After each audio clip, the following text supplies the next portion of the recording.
I have a question for you. When you eat at Taco Bell, and then at some point in the near future you have explosive diarrhea, is your first thought, maybe there was something wrong with the lettuce? Or is it, I just ate at Taco Bell? That is precisely the question that faces the CDC and the FDA as they work to figure out the latest Cyclospora outbreak. In this video, I want to show you that this is much more than a food safety or a food traceability problem. This is, at heart, a timing problem. I'm going to show you exactly how the timing implications break down, what innovation is needed for us to finally fix this problem, and what you can do as a consumer to protect yourself. So let's get into it right now. What we're taking a look at here, you can see this on my website under the Applied Time Setting section. This is my latest case study on food safety called The Ghost in the Salad Drawer, How Timing Makes the 2026 Cyclosporiasis Outbreak Explosively Difficult to Fix. Get that? See, explosively? That's kind of funny. If you're having that right now, I feel for you. It is terrible. I don't mean to make light of that. But you got to admit, and when you feel better, you will find that funny. This page is going to cover all of the details. So if I go through something a little bit quickly and you want to catch up on the details, just hit my website and go to this case study. Let's start with some basics. The media coverage of this outbreak has just largely focused on sort of exactly what I just did. The symptoms, it's explosive diarrhea, and that kind of has a funny yet poignant angle to it. But really, when we break it down, there are some specifics that we need to get out of the way first. First, this is a massive multi-state outbreak. It has been linked to shredded iceberg lettuce from Taylor Farms in Mexico. As of this writing in late July, there have been over 4,000 confirmed cases, 7,000 probable cases in 34 states. All of the data traces it back to Taylor's Farms, best that we know, and that lettuce was sold not only in retail, but also to Taco Bell, which is a tough place to sell contaminated lettuce, just given what I've just told you. Now, the standard CDC advice applies. You want to make sure that you are discarding or returning any recalled iceberg lettuce and ask restaurants about the source of the lettuce before eating it, which is sort of an awkward conversation about where you're getting your lettuce, especially to your waiter who's probably not going to know. And if you happen to have one of those salad-only restaurants like Crisp and Green, whether they get their lettuce sourced from Taylor Farms or not doesn't really matter. Lettuce generally is one of those things that people are avoiding right now, and reasonably so. What other choice do we have when we don't know exactly where it came from and it could make you really sick? This is a parasite as opposed to a bacteria or a virus, and it's nasty when you get it. So here's the issue, and this is what I break down in the article here, is that symptoms typically appear 2 to 14 days after ingestion, about a week, according to the CDC. This part is really critical because it points us to the first major issue in figuring out what to do about this outbreak from an innovator's perspective. But before we do that, let's get into the time-setting framework. If you've been on this channel before, you know that we think about time in 3 ways: chronological, sequential, and perceptual. It's helping us to ask questions about this outbreak in a more structured way. So when we think about calendar time, how long is the incubation period? What does the food chain look like? How many weeks, months, or days are we talking about? When we think about sequential time, when during the year do these infections tend to occur? Where is food typically consumed? What are the processes and the steps involved in that food chain?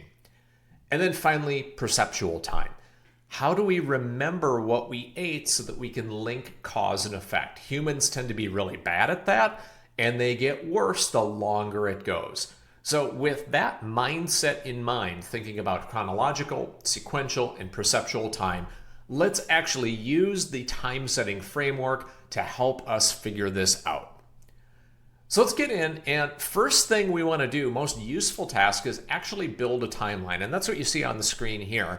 What you'll notice is this first one here, that the CDC begins its annual surveillance on May 1st. So they sort of know when this is happening or when to be looking for it. What you notice, though, is that you get some of the first cases surging in Michigan and Ohio 2 months later. So that's July 1 is when you start to get that reported data.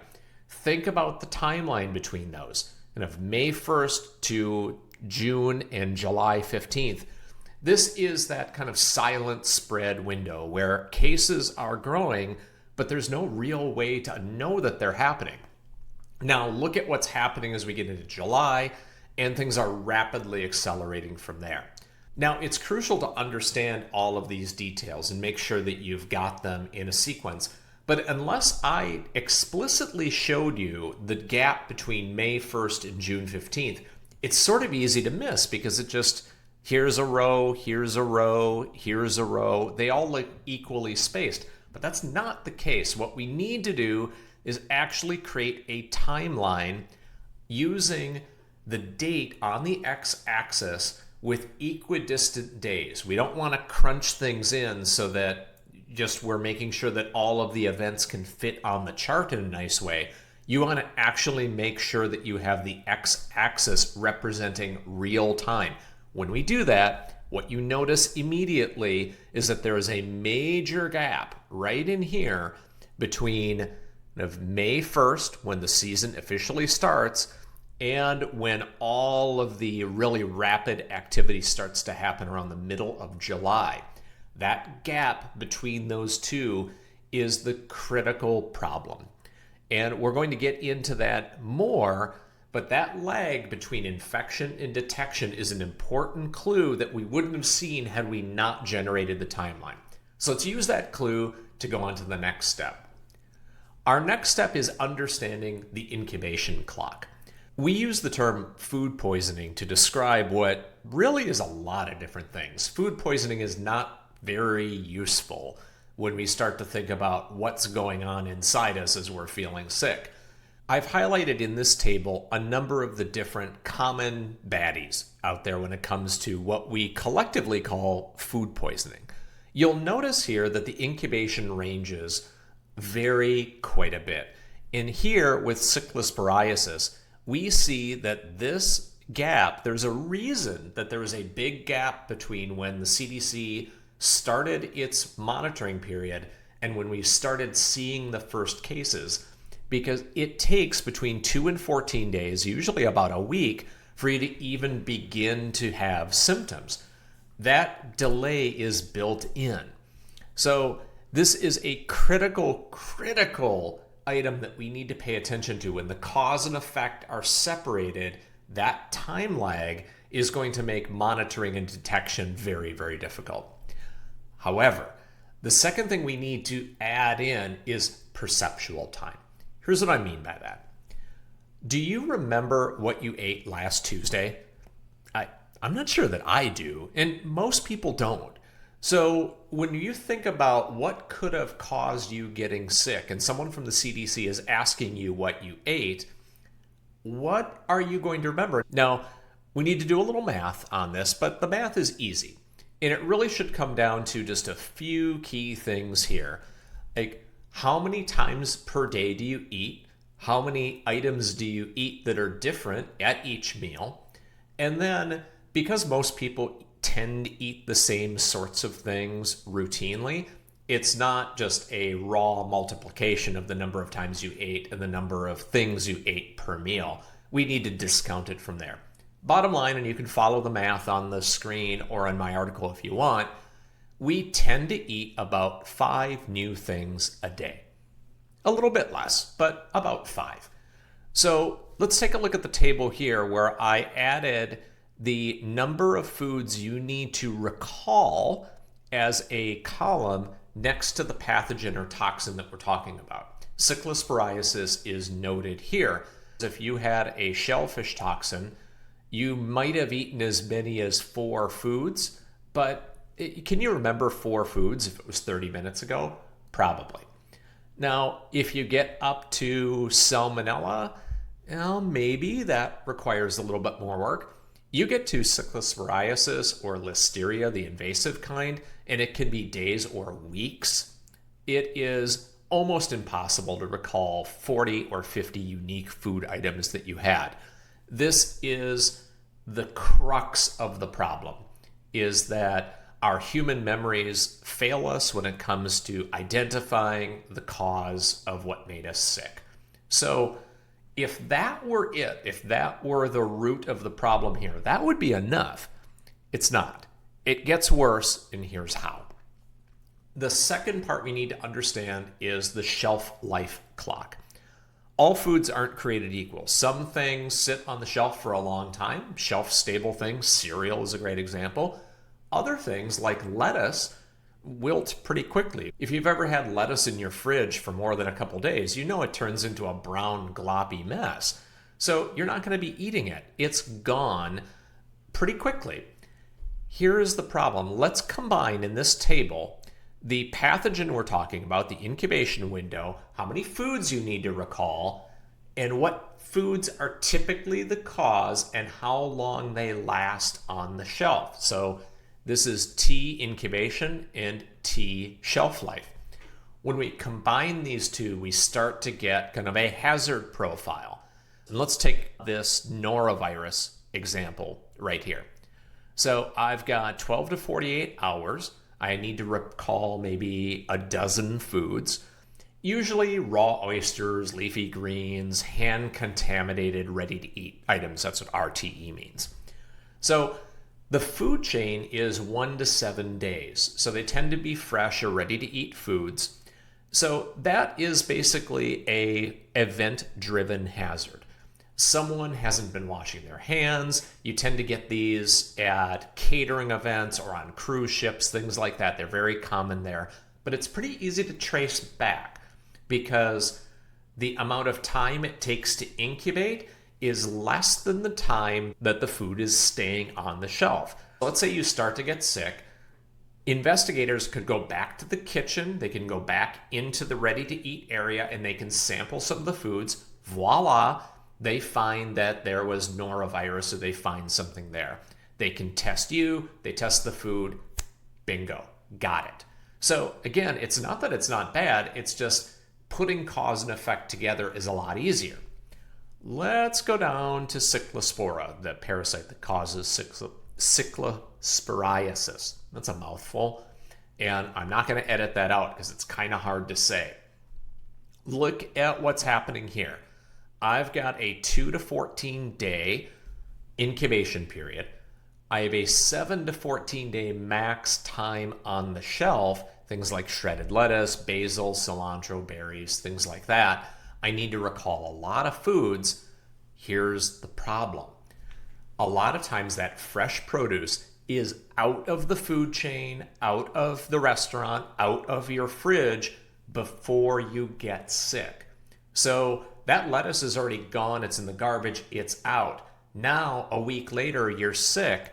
If someone wanted to go and trace back what that might have been, the lettuce no longer exists. That's why this one is so difficult to nail down. To help us make sense of this, I created a quick chart. And actually, I had AI create a quick chart. I created the one below it with all the details. But this one, I had AI do it because I thought, why not? Let's see what it does. And come on, the ghost is cute. You've got short shelf life and long shelf life for the products up at the top. And then you have short incubation and long incubation on the other axis for the pathogen. Here's what happens. You get 4 primary situations. You've got the ghost hazard, that's Cyclospora in lettuce, where really short shelf life produce, but really long incubation pathogens. That's nasty. That is very difficult to trace back. That's why this one's so bad. If you match long shelf life with long incubation, you get listeria in meats and cheeses, but it's still in your fridge very likely, or at least it could be. There's more places to go find it. Short incubations tend to be a little bit easier to manage in terms of kind of acute onset with very short shelf life things like shellfish or sushi tends to be like that. Acute onset, those are some of the easiest ones. It doesn't mean they're the safest. These are all nasty. But this one is a little bit easier to get to the bottom of. Usually you can see, oh, bad batch of oysters. Got it. Dangerous as well when you get this missed combination between short and long, long and short. And this is the stable toxin that creates this long tail risk, where you have something that's got a short incubation period, but a really long shelf life. If you don't catch it, you could have salmonella or E. coli in peanut butter or flour that is in the food chain for months at a time. Really, really dangerous and can persist and can start popping up at later times. Now, you can go in and we can start to see some of these strategic implications. And I'm not going to go through all of them, but I'm going to focus on the ghost hazard. What we really need to be thinking about from a strategic and operational perspective is we need to shift from reaction to upstream prevention. We need to be doing sampling of yields at the point of growing or the point of processing to prevent things from getting into the food chain at all. And we just simply cannot rely on human memory to do this. It's too much to ask consumers to do, and you're likely going to get a lot of false positives, which have already come up during this outbreak. So innovation targets include continuous environmental scanning, digital point of sale technology that helps really understand the lot and the invoice when it got to the store, and which of those got onto your receipt so that we can tie back where that came from, where it is in the store, and who it was sold to so that we can begin to get better information in the hands of consumers. And then finally, of course, inline produce sanitation. So where we cannot rely on heat to kill pathogens, and heat does kill Cyclospora, but we can't do that. If we do that to lettuce, it becomes soup. So we need to be thinking about non-thermal ways to kill pathogens. Nanobubbles, micropulsed UV, or cold plasma, other technologies. But those are all upstream innovations. They're great to have. We need them. We need more of them. There are a lot of organizations already working on that. Some of them need further funding. Some of them need further regulatory frameworks. But as the consumer with explosive diarrhea, I want something I can do. And if that's you right now, you want something you can do. Really starting to think about bringing that nanobubble and aqueous ozone into our own homes. Now, a lot of these don't quite exist yet. Some of the ultrasonic and pulsed UV rinsing apparatus, they aren't really cost effective yet, but they certainly could be with some creative thinking, where whenever you're going to be doing a salad, doing produce, you're rinsing them not just with water, but with additional nanobubbles, ozone, and UV light to kill pathogens on your produce without heating it. Because heating's not always an option, and we need other options. The second major category of innovation is really about smart packaging and real-time quality indicators. So this is color-changing biosensory film. When that film detects a pathogen in the product, it changes color so that you can see, even if it was okay at the store, you see in the layer of packaging that it's starting to turn purple. Purple means, or red means, or whatever the color is, means don't eat it. It's a way for you to understand that you brought that lettuce home 3 days ago. It was fine at the store. You brought it home, you pull it out, and you see that right on the front. Yellow and blue make green. Boom, don't eat it. Another idea that's a little bit closer is dynamic shelf life and storage scanners. And what we mean by this is time and temperature indicating smart labels that track whether a produce has experienced cold chain breaks during transit.